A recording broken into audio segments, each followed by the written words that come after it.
Hello friends, मैं Gaurav and what if I tell you कि हमारा ये पूरा ब्रह्मांड जो है ना वो हमारे शरीर के माइक्रो सेल्स के अंदर स्थित है। क्या आप मेरी बात पर विश्वास करोगे? यस, ये ब्रह्मांड जिसमें millions of galaxies, billions of stars है, ट्रिलियंस ऑफ प्लैनेट्स हैं end of course 7.8 billion humans है, ये सब कुछ आपके शरीर के सूक्ष्म सेल्स में मौजूद है।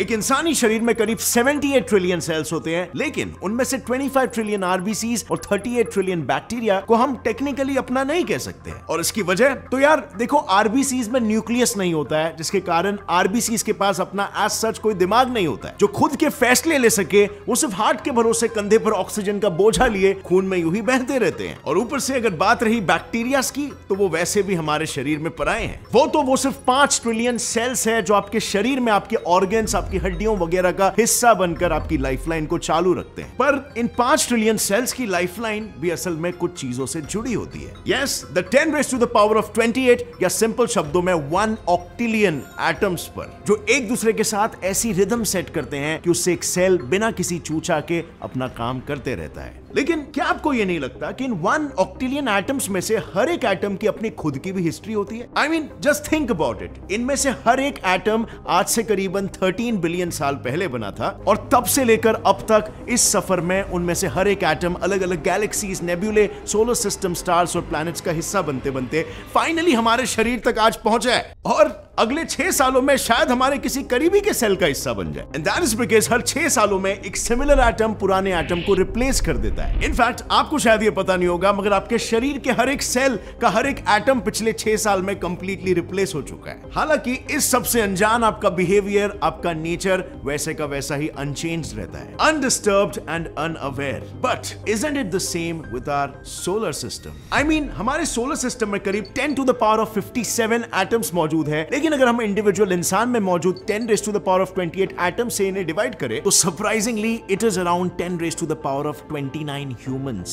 यानी हमारे ह्यूमन बॉडी के लिए जितना छोटा एक एटम होता है, उतने ही छोटे हम हैं हमारे सोलर सिस्टम के लिए। With the same level of unawareness to mention, हम में से कितने लोग पैदा होते हैं, कितने लोग मर जाते हैं, लेकिन सोलर सिस्टम का नेचर वैसे का वैसा ही रहता है, उसका बिहेवियर वैसे का वैसा ही बना रहता है, unchanged and undisturbed. But then again that's how it's meant to be, right? But You know what? ये कोइंसिडेंस यहां पर भी नहीं रुकता है, इसे थोड़ा और आगे लेके जाते हैं। जितने छोटे हम हैं हमारे सोलर सिस्टम के लिए, उतना ही छोटा सोलर सिस्टम है हमारे यूनिवर्स के कंपैरिजन में। यानी कि साइज वाइज हमारा यही सोलर सिस्टम यूनिवर्स के लिए एक एटम के समान है, और यही सेम रेपिटेटिव पैटर्न बस चलते रहता है। सिमिलर चीजें साथ आती रहती है, एक दूसरे के साथ इंटरैक्ट करती रहती है और बड़ी चीजें बनाती है, और वो बड़ी चीजें एक दूसरे के साथ इंटरैक्ट करके और बड़ी चीजें बनाती है, until we have a perpetual loop of never ending infiniteness.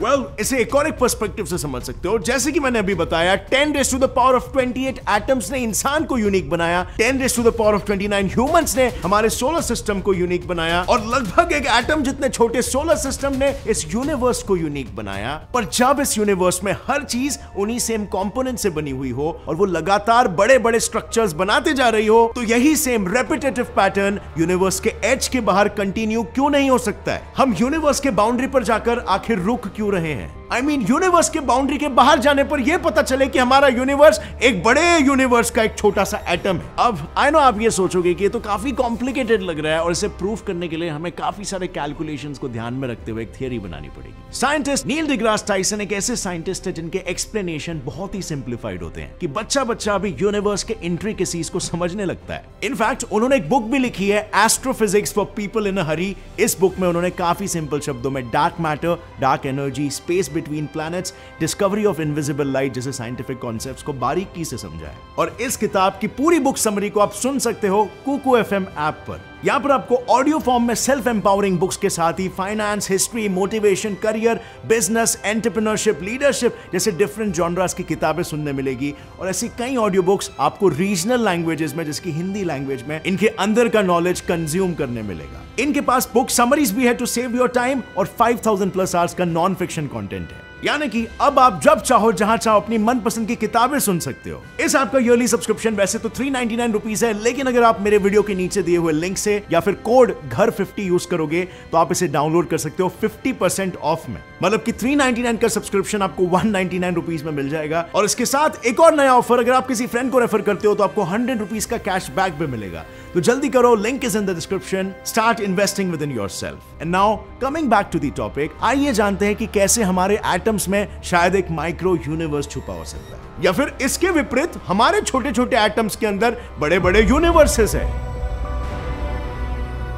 I know just the very realization of this is so fascinating. ये एक infinite loop create करता है, जैसे किसी हेयर सलून में 2 मिरर्स आगे पीछे लगे होते हैं और आपको खुद के रिफ्लेक्शन का एक infinite loop दिखता है। इस कॉन्सेप्ट ने मुझे भी ऑन अ पर्सनल लेवल काफी फैसिनेट किया था, क्योंकि मैं बस यही सोचता था कि आप पृथ्वी पर किसी भी एक रैंडम से पत्थर को उठा लो और आप देखो कि यार ये पत्थर साइज में काफी छोटा है, but then again can you deny the fact कि आपको रात को जो ऊपर आसमान में दिखता है वो बड़ा सा चमकीला सा सफेद रंग का गोला, वो एक पत्थर का टुकड़ा नहीं है। वेल, चांद के शेप को बस छोटा कर दो और उससे पृथ्वी पे कहीं पे भी डाल दो, आप बोलोगे वो एक पत्थर का टुकड़ा है। तो जब पत्थर के टुकड़े में इतना बड़ा वेरिएशन आ सकता है, तो फिर ब्रह्मांड के साइज में क्यों नहीं, एटम्स के साइज में क्यों नहीं?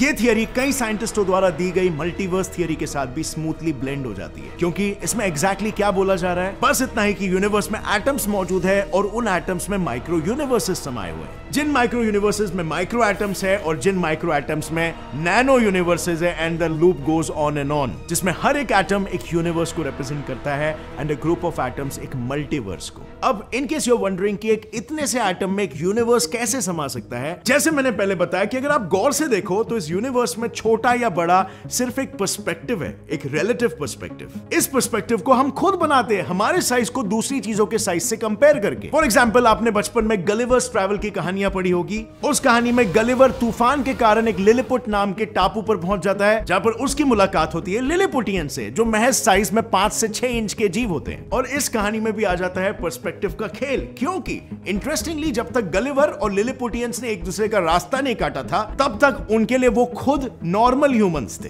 और एक दिन ये दो जीव जब आमने सामने मिलते हैं, तब गलिवर को लगने लगता है कि ये तो कोई अलग ही जीव है, दे आर मिनी ह्यूमंस। और अगर वहीं पर लिलिपुटियंस के पर्सपेक्टिव से देखा जाए तो उनके लिए तो गलिवर एक जायंट ह्यूमन हो गया।